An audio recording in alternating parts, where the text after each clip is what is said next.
नाज़रीन किराम अस्सलाम वालेकुम वरहमतुल्लाहि वबरकातुह। आप हजरात तक सोशल मीडिया के ज़रिए से मुफ्ती सलमान अज़हरी साहब से मुताल्लिक़ ख़बरें मौसूल हो चुकी होंगी।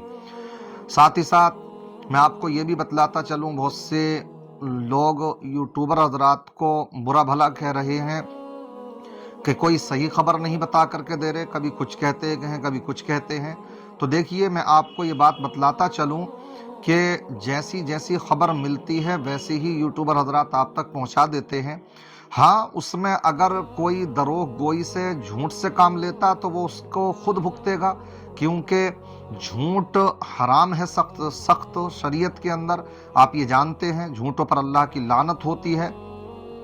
तो जो इस तरह से काम कर रहे हैं वो खुद भुगतेंगे, और साथ ही साथ ये भी है कि उनके ऊपर से भरोसा भी टूटेगा। वो ये समझते हैं कि शायद कुछ अच्छी थंबनेल लगा करके हम थोड़े व्यूज़ बटोर सकते हैं, तो ये वक्ती तौर पर एक दो मरतबा कर सकते हैं आप ऐसा। लेकिन जब इंसान का भरोसा आपके ऊपर से टूट जाएगा तो जब सब्सक्राइब किया हुआ है तो अनसब्सक्राइब भी तो कर सकता है।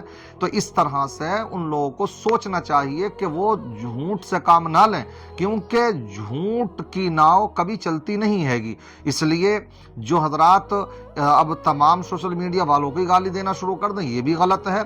बहुत से हमने देखा कि यूट्यूबर अच्छी खबरें दे रहे हैं, वही खबरें दे रहे हैं जो कि मौसूल हो रही हैं। अब मामला ये है कि अब कल का मामला जो पेश आया था गुज़िश्ता कल, उससे ये बात जाकर के समझ में आई कि मुफ्ती साहब को जो परेशान किया जा रहा था कि अगर एक एफआईआर हुई है उसमें बेल मिल जा रही है तो फौरन दूसरी एफआईआर हो जा रही है, फिर उसमें उनको घसीटा जा रहा है, वहां से बेल हो रही है तो तीसरी जगह घसीटा जा रहा है। तो आखिर इसके अंदर राज क्या था वो जाकर के कल समझ में आया, क्योंकि कल तो बड़ी उम्मीदें वाबस्ता थी, बड़ी खुशी की एक लहर थी कि अब बस रिहाई की ही खबर आने वाली है। लेकिन ऐसा नहीं हो पाया, बल्कि हुआ क्या, जैसे ही तीसरी बेल आपको हुई, जमानत मिली, तो फौरन अब गुजरात में, राजस्थान में ये कानून बना दिया गया कि जिसके ऊपर 3 एफआईआर दर्ज करा दी गई हो तो उस पर पासा एक्ट के तहत मुकदमा दर्ज कर दिया जाता। तो अब हजरत को भी खबर नहीं थी, उनके वकाला को भी खबर नहीं थी, वकीलों को भी, और अचानक से ये पासा एक्ट के तहत मुकदमा उनके ऊपर दायर कर दिया गया।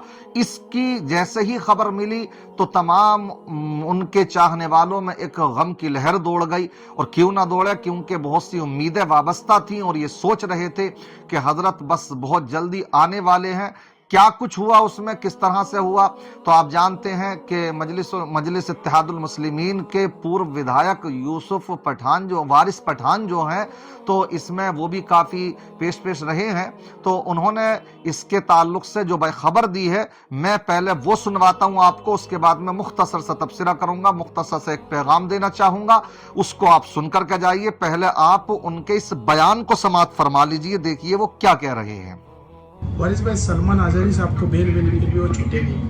हाँ, देखिए 3 केस थे गुजरात में, तीनों केस में उनको जमानत हो गई। आज उनको मोटासा की कोर्ट ने भी जमानत दे दिया, साबरमती जेल में थे। मगर अभी कुछ देर पहले ही हमारे वहाँ जो लॉयर्स है, हमारी एमआईएम की पूरी जो टीम है, उनसे बात हुई।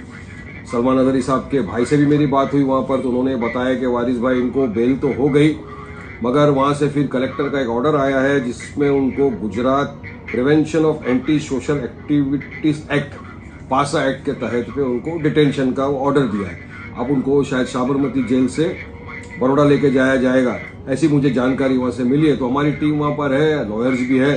अब देखते हैं क्या होता है, जो भी कानूनी प्रतिक्रिया होगी वो करेंगे और इंशाल्लाह हमको यकीन है कि वो जल्द से जल्द रिहा हो जाएंगे। तो देखा आपने ये किस तरह से जो साबरमती जेल से उनको अब बड़ौदा जेल में शिफ्ट किया जा सकता है।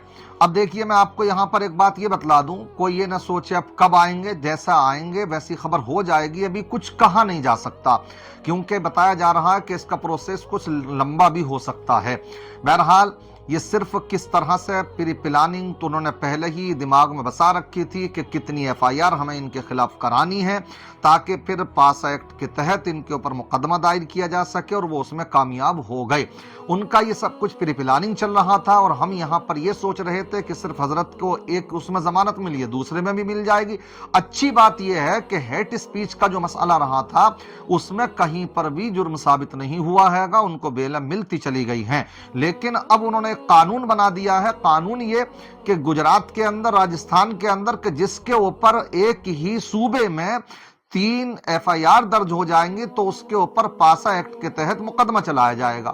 اب یہ کیا ہوتا ہے پاسا ایکٹ کے تحت، یہ کیا معاملہ، کون سی دھارا ہے، کیا ہے، کس طرح کا معاملہ ہے گا؟ تو اس کے تعلق سے بتایا یہ جا رہا ہے کہ جو لوگ کسی مذہب کو بدنام کرتے ہیں، اس کے اوپر اٹیک کرتے ہیں، یا مذہبی رہنماؤں کے اوپر اٹیک کرتے ہیں، یا اسی طریقے سے شراب نوشی کے کام میں رہتے ہیں، لوگوں کو بھڑکانے کے اس میں رہتے ہیں، تو اس طرح کے لچے لفنگوں کے اوپر لگتے ہیں یہ ایکٹ۔